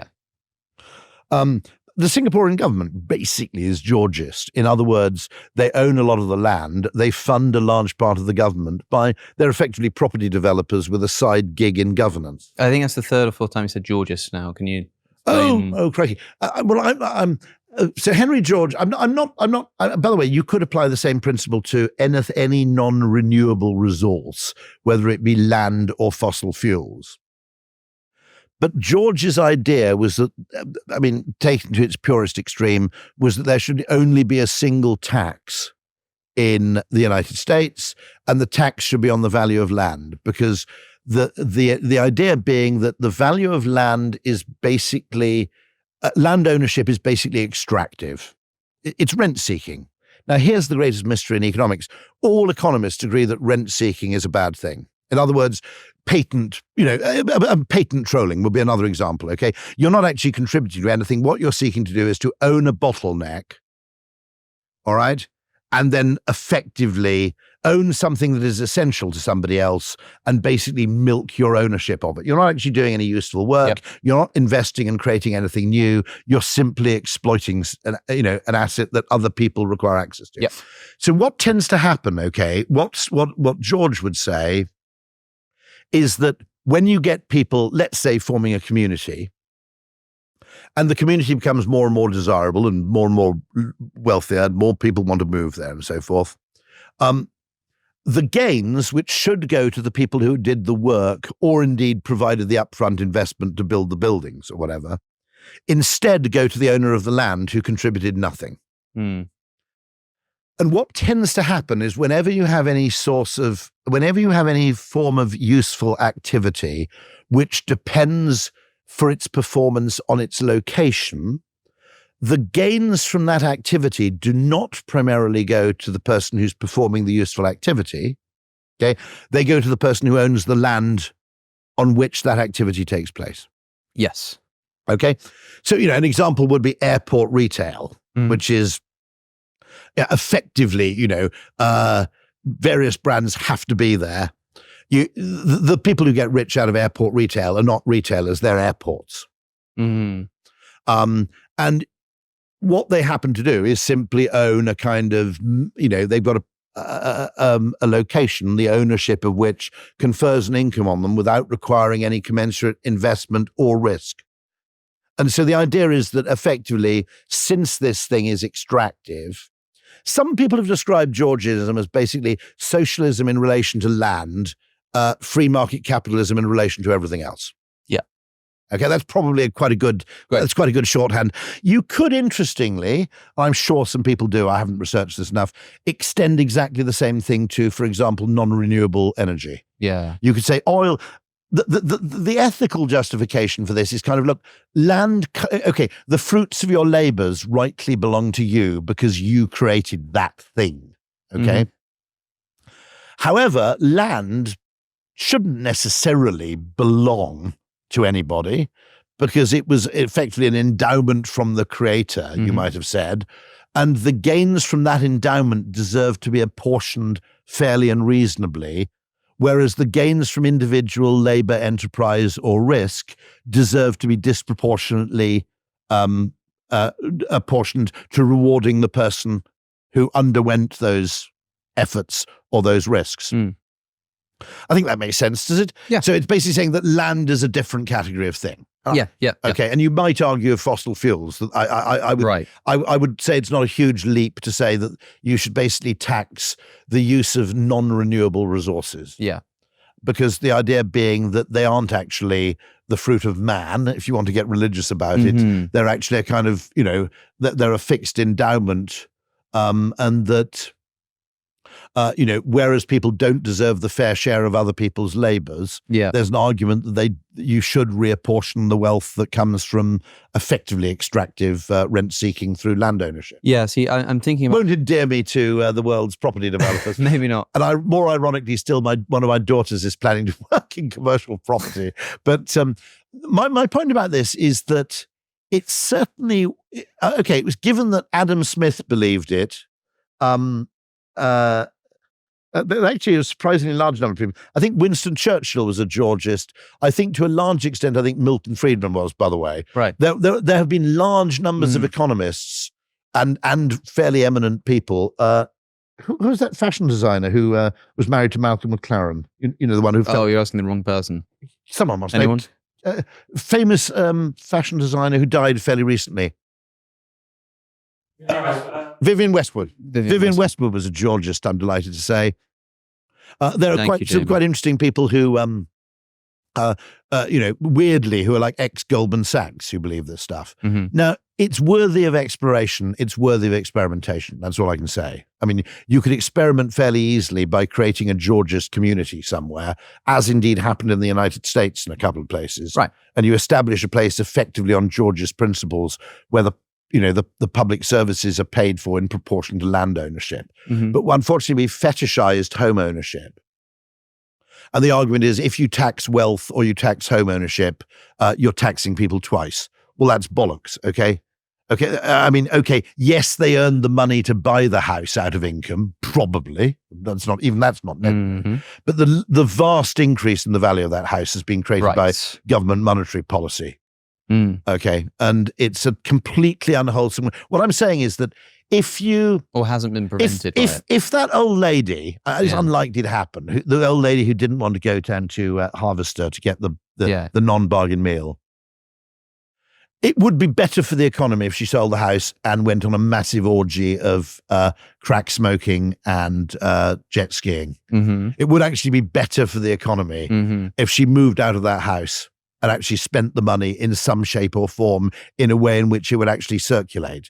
Because we literally have trillions of pounds of wealth in the UK tied up in the most inert, non-liquid, if she bought IBM shares and she had 2 million, in 1950 something, and she had 2 million pounds worth of IBM shares, when her children needed their shock absorbers fixed on it's her daughter and her son-in-law, needed the shock absorbers fixed on their car, I think it's fair to say she probably would have sold a bit of it. A house is appalling because the only way you can realize the gain is by dying or by moving house. Yep. Okay? I mean, for that alone, we should hate money, that's actually tied up in property. So this tax... Property ownership makes people stupid in a weird kind of way. How do you mean stupid? Well, I mean, you get these... people don't want to move. I get it. But you literally have this whole generation of people... attachment. Yeah, to the house I respect, as an advertising person, I respect irrational attachment to things. Yeah. My only point is that I would argue that people in their 70s and 80s probably are pretty irrational, by the standards of anybody else, in terms of what they're attached to. I'd also argue that we fetishize the old, in that all you need is one newspaper sob story about an old person who's got to move out of their home, because they can't afford the new land value tax, and that's Georgism killed. Now, old people now, they didn't fight in World War II. They were at the bloody Isle of Wight Festival, pensioners now, right? I understand why we were extremely deferential towards the generation of old people who I knew as I grew up, because they'd, fought in the trenches, or in the case of my great uncle, being a rear gunner in a Lancaster bomber in 50 missions over occupied Europe. And right? as the people, I don't want to move that guy out of his home. The current old people, they're crap. As the people, they're rubbish. They're totally the people rubbish. For whom those they had were final old people, salary pensions. Okay, they're not proper old people. They're crappy. People get older. I think people have this deep respect for elders because they've fought in the trenches, as you say, and then they themselves get older, and they've sort of internalized this. Well, you've really got to respect your elders thing, realizing that maybe the reasons why we had that particular respect don't continue to apply. I don't think the conditions apply to the extent they did. I don't think our veneration of the old and our deference to all the old, they're not Captain Tom, these people, right? They did some cushy job. They grew up in the 60s. They had really good music, They had pretty good drugs. And then they got a job, in some public sector position with a final salary pension. Sorry. I'm not, I don't think we should actually screw over young people to, respect people who, had some crappy public sector job with a cushy pension. I don't think that deserves the same level of veneration and deference that we're giving them. I think that's fair enough. Also, they're old. They've lucked out, right? I've had friends who died in their 40s and 50s. Okay, they're already lucky in terms of the health endowment they've enjoyed. Okay, right? And now we're actually giving them money as well. It's ridiculous. Yeah, but I mean, do you think you'll still feel that way when you're 80? If I make it. The point I would make is that I hope when I was 80, regardless of the state of my financial affairs, I'd have some intelligent apportionment of my wealth where 100% of my available, of my wealth was not tied up in the place where I lived. I would have at least made mental preparation to move somewhere smaller. By the way, it's a bit like getting a stair lift. Most people who get a stair lift wish they'd done it 5 years earlier. Most people who downsize wish they'd done it 5 years earlier.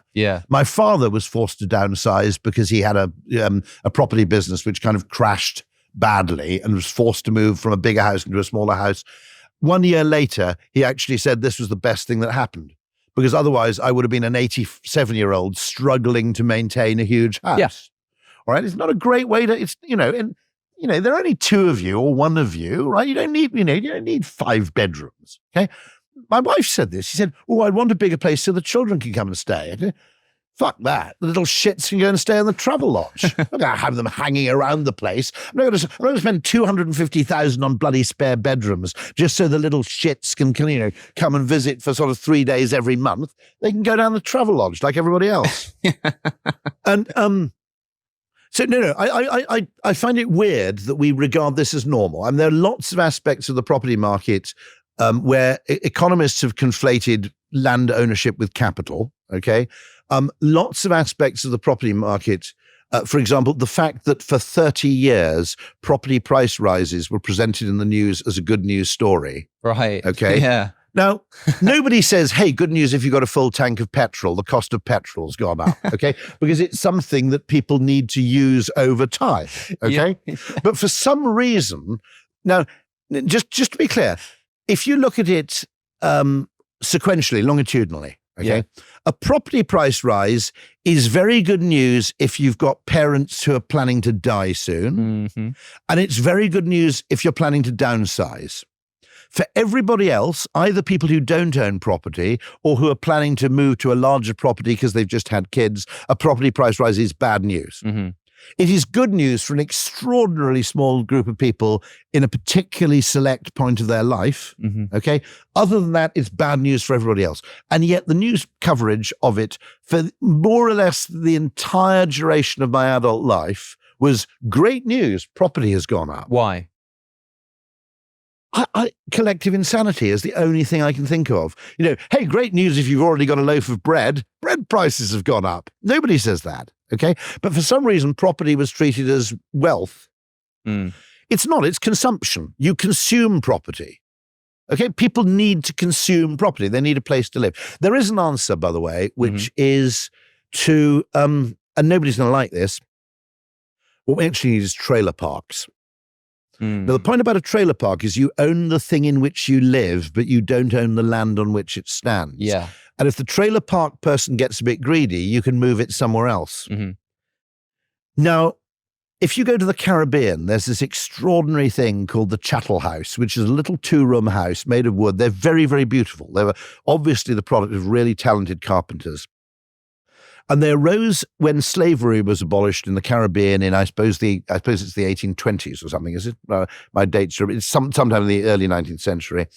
And what happened was that the slave owners were obliged to pay a wage to the freed slaves, but they got it back by basically claiming rent for living in their current housing on the plantation. Okay, so it was kind of meaningless, which is, by the way, a metaphor for, I think, our current state of affairs, which is that all economic gains, okay, all economic gains, all improvements in consumer products, all improvements in wealth, even, I would argue, the double income household, okay, this is getting really controversial, have largely been soaked up in the shape of higher property prices. So the double income household, okay, it starts as an option. Lovely. My wife can go out to work too, and we can earn 2 salaries.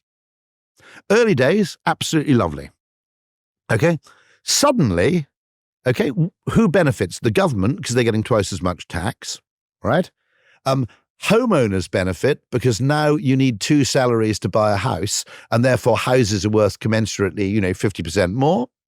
Most of the gains over the long term, not immediately. If you're an early 2-income household, you were rolling in it, okay? But over time, people cottoned on to the fact that people were earning two incomes and therefore demanded more money for a house. As a consequence of which, the government got more tax revenue, homeowners got rich from it. I would argue the typical double income household enjoyed a fairly modest increase in their quality of life, all right, and lost 35 hours of discretionary time every week per household. So when I was a kid, a working class person could bring up kids on 1 salary. It wasn't a particularly nice life, but it was actually possible without resorting to total penury. I now know of hospital consultants who are single, who basically can't afford to buy anything. Okay, they can barely afford. They're consultant surgeon, whatever it may be. They cannot afford to buy a tolerable place to live with only 1 income if they're single. So the double income thing starts as an option, it becomes an obligation. Yeah, hugely unfair to single people, hugely unfair to people who want to take time off to bring up children. Now, okay, before I get looked at as if I'm some sort of weirdo sexist, I want to make the point that the 2 people who raised this is not, okay, Elizabeth Warren, the senator for Massachusetts, of whom I'm a weird fan. I think she's really, really interesting. And Faye Weldon, who I knew quite well because she used to be an Ogilvy copywriter.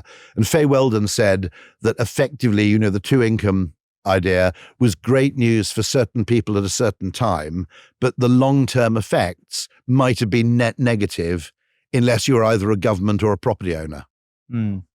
So what I see is that there's no point in getting, look at these cameras here, okay? Yeah. They're a miracle, okay? If you go and look at this is weird, this guy doesn't seem to have a telly. He's got a lot of art. Where's his telly? That's a good question, actually. Does that painting actually slide back and reveal a 95-inch Samsung 8K telly? Anyway. We can just tell them there's a telly over there. There it is, in the corner, yeah. Okay, your television is a miracle compared to a television 20 years ago.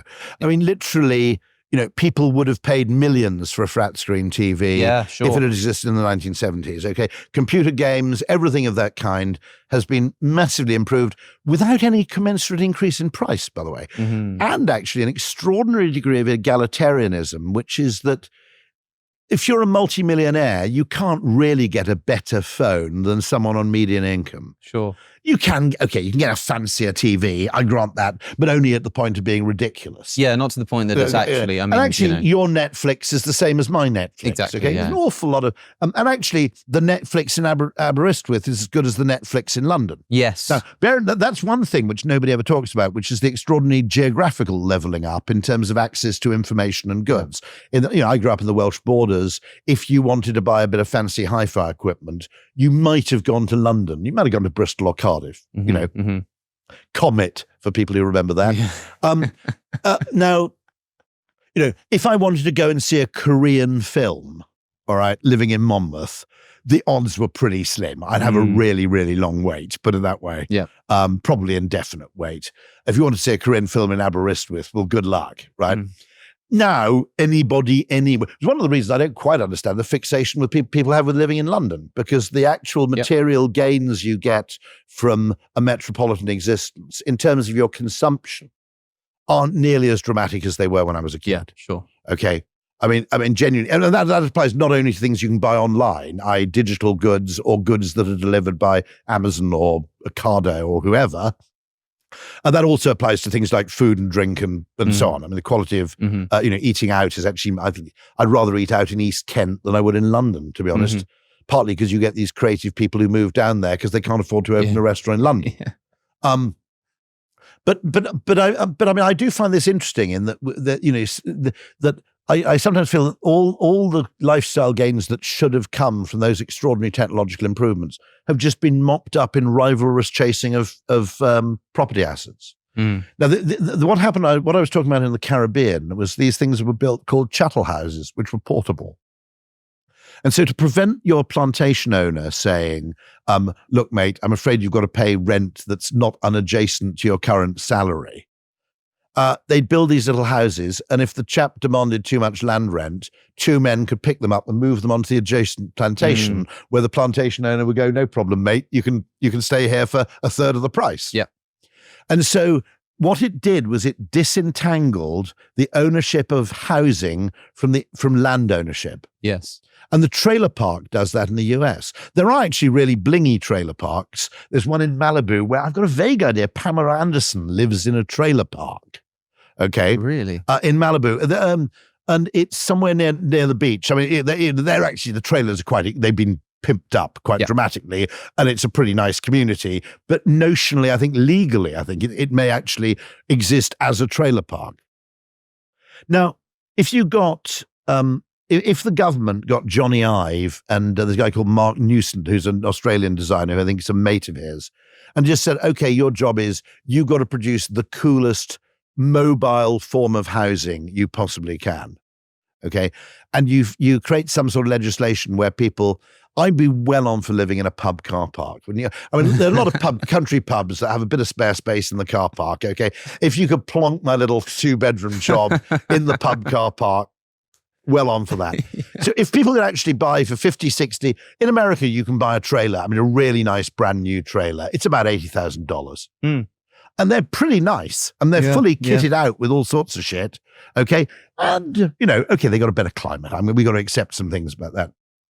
But you could join two of these things together. And if you are free to own a form of accommodation without owning the rights to build on the land on which it sits, you could fundamentally disrupt the property market. Maybe what you need is planning permission for 3 years only. Do you see what I mean? Yes. So that when people gave planning permission for people to live in the neighboring field, it was for 3 years and they got a bit of money from it, rather than indefinitely. I had this same idea, which is I think we should build lots of nuclear power stations on ships. Right? And the reason is that if someone wants to build a nuclear power station next to my house, right? Yeah. Even me, I'm pretty pro nuclear power, but I'm going to be a bit iffy about it. But I've got a little flat in Deal, and I'm a bit of an amateur rackman. I do own 2 small flats. I mean, it's partly a product of my, the time in which I was born. But if a nuclear power station sails in close to the coast, okay, plugs into a big wire, and then for 3 months it provides a lot of power to East Kent, and then it sails off somewhere else, I'm not remotely bothered, am I? Okay, I'm not going to protest that to the same degree I would protest a permanent fixture. Right. So I've got this theory that you could just put nuclear power stations on ships and people would be pretty chill. They thought, okay, the thing's going to be in harbour for 8 months, and then it's going to go somewhere else. Yeah. Completely different level of objection. Maybe there could be some sort of like tax benefit for the people who live near it or something. Oh, that's fascinating. If we didn't have this huge explosion in property prices, which unjustly enriches people without any real measure of the contribution they've made to society, without any proportionality. First of all, one of the things you do is you discredit capitalism, because you can say what you like about Henry Ford being rich, but he gave a lot of people a car, right? Okay. Whereas, nowadays, the rich person is likely to be some weird Russian who's honey-trapped the local nomenclatura into selling them an aluminium smelting works for, 20,000 rubles. It doesn't have the same degree of meritocracy or earned merit, okay, than it used to. So you discredit the whole nature of wealth and capitalism by making it so much to do with your asset class ownership rather than your effort. That's my first objection. Second thing is, if we hadn't had property, if we'd had an artificial means, e.g. taxation of keeping, and a commensurate reduction in income tax, right? If we'd had some means of taxing land value, could people now actually work a 4-day week and maintain their basic quality of life? I think that's entirely possible. Okay. Could you have a guaranteed basic income on the basis of this? It might be possible. Now, my point about this is, by the way, not saying that I'm right, and I'm definitely right. I'm simply utterly baffled by the extent to which the incredibly limited number of variables that are considered by neoliberal economic models completely limit the possibility for experimentation. I mean, interest rates become this like weird tool, or keeping inflation down. Okay, and there are loads and loads of experiments with the reapportionment of the rewards, not the reapportionment of wealth necessarily, but just the reapportionment of the rewards to effort, that should be at least intelligently tried and experimented with. I've got a vague idea, I think, that, for example, someone at Kent County Council went to the government and said, we'd like to do an experiment where we basically sell planning permission. Because when you give someone planning permission, well, let me explain how I would have paid for high speed 2. All right? I would have bought 20,000 acres, actually 2 lots of 20,000 acres between London and Birmingham, and 2 lots of 20,000 acres, again, of agricultural land between Birmingham and Manchester. And I would have built the railway. I would have awarded myself planning permission for those 20,000 acres to build housing or communities or whatever you needed. And then I would have built a station in the center of each of those communities. The value of agricultural land, I'm probably a bit out of date here, is about £3,000 to £4,000 an acre. The value of land with planning permission for residential building within 20 minutes of Euston Station is probably something like, that's actually interesting, possibly £1 million an acre, is it? Might be more. Right. It's going to be a few million, I would have thought. So literally you're multiplying your money by a few orders of magnitude. Now, if you'd done that 3 times, you would have paid for the whole railway. Okay, simply by awarding yourself planning permission. What do we do at the moment? We award planning permission to people. We effectively give them a gift of £1 million. Their neighbours, meanwhile, have to put up with all the shit and disruption. They get absolutely nothing. The state gets nothing. The local council gets more or less nothing. This is an absurd system. It's absolutely batshit crazy. So you have government conferring millions of pounds of wealth on people through the planning system, without recouping any of it to the benefit of the wider community. What a weird thing to do. That is quite strange, and unfortunately rather pessimistic note on which we're going to have to wrap up. Okay. I mean, because unfortunately I do not own this wonderful place. But my only argument is these things are testable. They're two-way doors. Okay. You can. This is Jeff Bezos' phrase. A two-way door is something where, to be honest, it's actually easier to try it out in reality than it is to argue it in theory. Sure. And the complete dearth of experimentation in areas like this, where I think Kent tried to do this, and the Treasury just had a complete conniption about it. Okay, they said we'd like to experiment with a system where we fund local government by basically selling planning permission to people and effectively what you might call nationalizing the gains from effectively what is a government action, which is issuing permission to build. Yeah, and it's an empirical question. You can try it out and see if it works. Isn't the motto of your company something like try the unintuitive things because nobody else is doing? I think that's me. I would like it to be the motto, but no, test counterintuitive things because all the logical things have been tried already. Okay, if there were a logical answer to your problem, someone would have already solved it. There's no shortage of logical people kicking around. Okay, so by a kind of logic Darwinism, you can say that the problems that submit to logic have mostly gone away, and we're left with the ones that require something counterintuitive, oblique, tangential, weird. There's a great book by John Kay called Obliquity, which I really recommend that everybody reads, which is precisely about this. I'll make sure it's down in the description.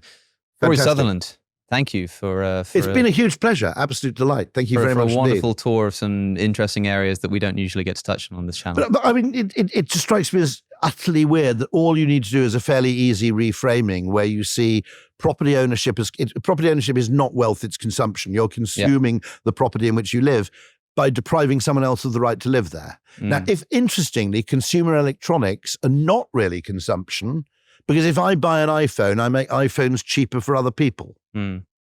So there's an odd thing. How do you define consumption? Well, you could argue that the best form of consumption is when I go to a pub and I make a pub available for lots of other people at lots of different times. Okay. There's a wider benefit to that. Okay. When I buy a new car, you might argue I'm engaging in an act of philanthropy where I'm effectively giving someone poorer than me a really good car. Imagine if property were like the car market. I bought this place for 2 million in Fulham, but I've used it for 3 years. So you can have it for 900,000. Yeah. That's how the property market would work. Apparently it does a bit in Florida where there was so much new build that actually property did actually decline in value with use. Really? You got that peculiarity. But property feels like property is different because I know you say property is something that you consume. It feels like something you don't consume. It feels like something that you own. That is just there, that you inhabit. No. It's undoubtedly a form of rivalrous consumption because that old lady living in that house is depriving a family of a family home. Yeah. Okay. The people on my brother's street are depriving families of places where they can live by insisting on living there as just two people. I don't know quite what drives the terror of downsizing, actually. I mean, some of it's loss of status, probably, okay? Some of it is, fear of running out of money. But I mean, literally, I know of cases of people who are paper millionaires, but who are like cancelling their spectator subscription. Yeah. Well, that's not that's not when you set here's another phrase I used in The Spectator, which chimed with a lot of people. Okay, let's imagine you get a job as a sort of corporate lawyer. I'm not saying that's good. Okay, I hope you don't become a corporate lawyer. But if you did, and you suddenly ended up earning £150,000 a year, okay, and you decided you're going to buy half of a terraced house in Fulham for like 950,000. What that means is that for the next 20 years, a very large swathe of your discretionary income is going to be eaten up in order to own something that a poor person would have owned in 1917. Now, that is not progress, right? You impoverishing yourself as an immensely wealthy lawyer in 2024, and that the sum total of your ambition is to own something that a poor person owned in 1917. Nobody aspires to cars from 1917, okay?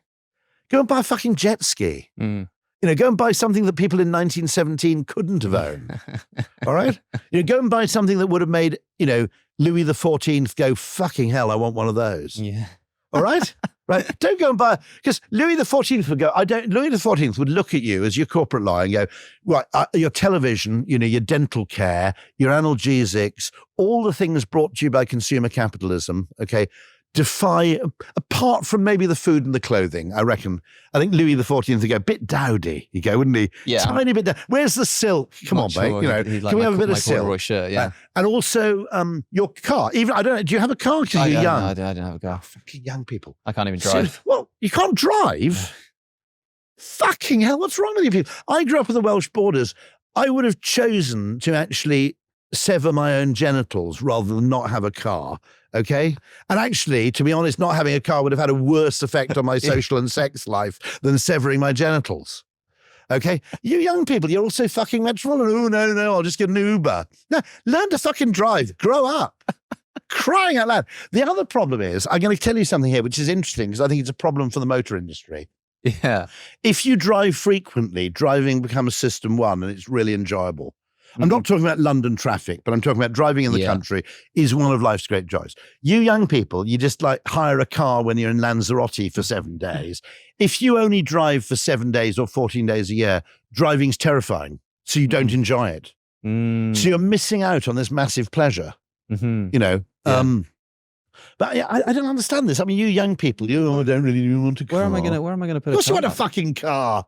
where am I going to put a car? You know, have you? Where do you live? What do you live in London for? In London. I mean, have you tried driving in? Oh London? No, driving in London is much fun. I go, get out. How old are you now? You've been living in suburbia. How old do you think I am? My guess is about 32. I'm 25. You're 25? I'm 25. Okay, fair enough. You can stay in London. You don't need to have a car. Okay, I'll back down. When you're 32, you're going to start looking at mock Tudor homes. You get a decent car and a lawnmower. You know, ridiculous. This business. So the protracted childhood is a product of the property market. I think I'm going to save up my money and buy a jet ski instead. Yeah, buy the jet ski. Yeah, absolutely. Yeah. But no, I mean, what fascinates me about that is how much of our disposable income and therefore how much of our labor. Now, in fairness to me, okay, I only own a flat. The flat I live in is probably worth less than, I don't know, maybe $500,000. Okay. I bought it for 400,000 quite a long time ago. It hasn't gone up in value at all. But it isn't a Robert Adam house. You know, Louis XIV would go, well, you're living in the attic, mate. That's a bit dismal, but fuck me, it's a grade 1 house. Okay? I've got a friend, all credit to him. He lives in the Barbican.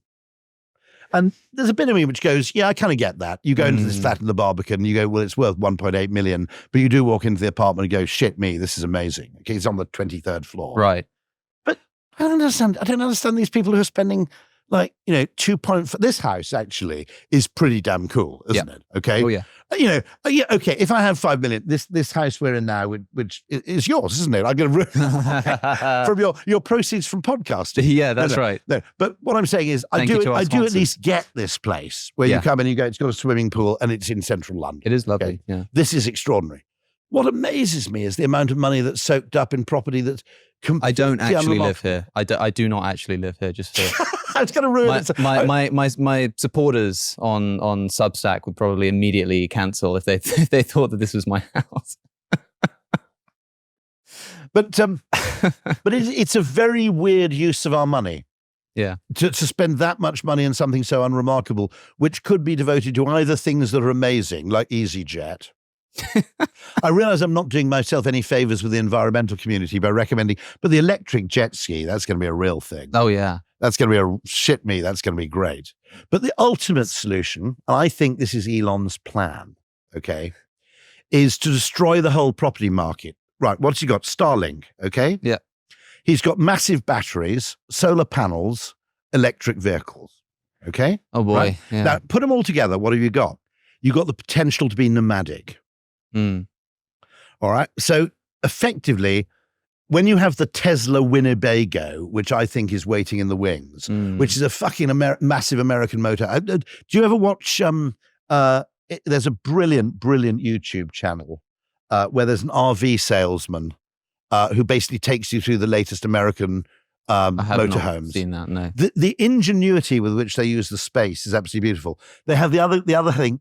Even a fairly base level American motorhome. This explains how bad the value is we get from our property. Okay, which is we spend a fortune on a thing. It's just a pile of bricks. Okay, it could have been built. Well, you know, I mean, there's very little about the technology of house building that's moved on since, well, frankly, the Romans. Okay, I mean, the Romans would look at builders and basically know what they were doing. Okay, I mean, that's appalling. I mean, why don't we mass produce housing in the way we mass produce cars? It's obviously stupid. Okay, I have no idea what's going on here. Buckminster Fuller tried, but the real American motorhome at the base level, you pay £80,000 for this American motorhome. It's got, you know, it's got a nice bedroom. It's got a fucking TV on the outside. I'm not making that up, okay? Because to the American motorhome owner, you might want to sit outside and watch television. So there's actually a panel that lifts up on the outside of the motorhome, and there's a flat screen TV underneath, so you can watch television outside. Now that's living. Now, I wonder if Elon's plan is effectively to destroy the property market by encouraging us to become nomadic. Because for your generation, it's quite logical, if you think about it, okay? You can buy, you know, you can afford to buy a really nice motorhome. You're paying only for accommodation. You're not, because this is what's weird about property, okay? In order to buy a place to live, you also have to buy the land on which it sits, and you have to buy the rights to that land. In most cases now, that is by far the greater part of the value of that house. If you go around, if you look at this house now, the cost of rebuilding this house, even though it's a pretty magnificent house, would I guess be 250,000. The value of the house is probably 2.5 million. So it's the land that actually maintains the value, okay, not the actual bricks, mortar, and all the other stuff. Yeah. So what we're forcing people to do is say, you can buy a place to live, but you have to spend 9 times as much again on owning the rights to that land. Now, imagine a world where if you bought a car, okay, let's say you wanted to buy a Ford Mondeo. I know you're young and therefore you've probably got a fixie bicycle or some weird scooter, right? Okay, sorry. Okay. While you're not photographing your food and shaving your genitals. Okay, so I'm just a stereotypical old man there. Right, okay. But if you bought a Ford Mondeo, they say, you can buy the Ford Mondeo, but you have to buy £200,000 worth of Ford shares in order to own a Ford Mondeo. This is ridiculous. I just want a car, right? I don't want an investment. I just want a thing to drive around in. But in a house, we've conflated those two things. It's completely bonkers. And the people who solved it, the Irish traveller community, were people who found themselves in the UK and couldn't afford to buy or rent a house. So they borrowed Romany lifestyle so that's nomadism. And then you have the trailer park in the US, or you have the chattel house in the Caribbean, which is effectively ownership of a house without ownership of the land on which it sits. We do really have to get out of here now. Okay, no, because of course you probably have to photograph shave my some avocados. Yeah. The car thing among the young, to someone who grew up on the Welsh borders, is, oh no, I don't want to own a car. Are you fucking kidding me? I mean, I'm not young, so I own a car. You own a car? Yeah, of course. Well, there's no going back, is that? Once you've owned a car. Yeah, I got a car as soon as I could. Yeah, exactly. Do you own a car and a fixie bike? Do you? You've got both, have you? Yeah, no, just a fixie bike. Just a fixie bike? No, I've got a car. You've got a car? Okay, okay, right. I don't even have a bike. I use those Lime. So you live in London Yeah, I live in London and I sort of use those Lime bikes to get around a lot. That's interesting, isn't it? Yeah. They're pretty The extraordinary. electric bike actually is really important, because the really important thing with electric cars isn't just making cars that look like modern cars that are electric. It's the potential for miniaturization.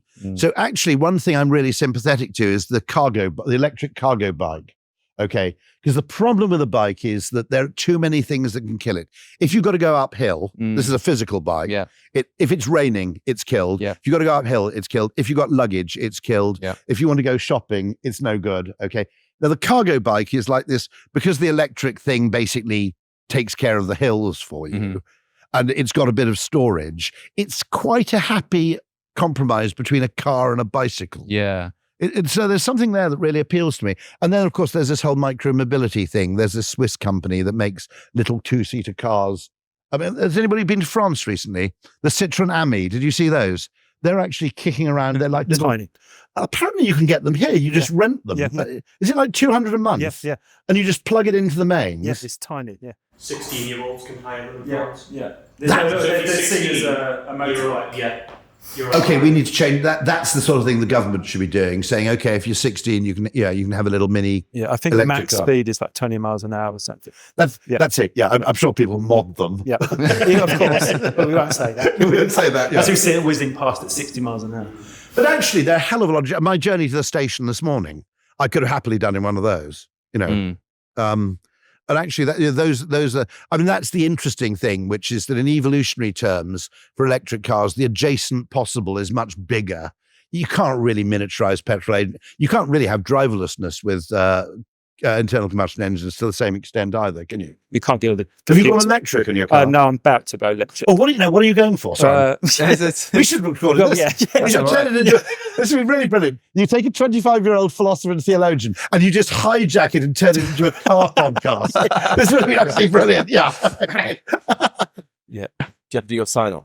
What are you going for? Yeah, it's going to be, you guys. Yeah, I can't. This is much more important than philosophy. We're talking about cars here. We'll wrap up. Look, we're gonna wrap this up, and you two can carry this conversation off in the corridor, so I can do my fancy goodbyes to the camera before we get kicked out of this place. Okay, you better do your fancy.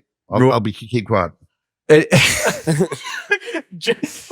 all right. We'll Is he going to be short? Yeah. Do you have to turn around? Yeah, let's do you want me sitting like this? No. So it's all right. I mean, we can. I'm gonna do all that stuff sepapply. So. Okay. We have to say goodbye. We'll record that in a moment. I'll let them carry on, and we'll go say goodbye in a moment. We'll film the rest while they're. Thanks for being on the show. We'll just end it like that. That's fine.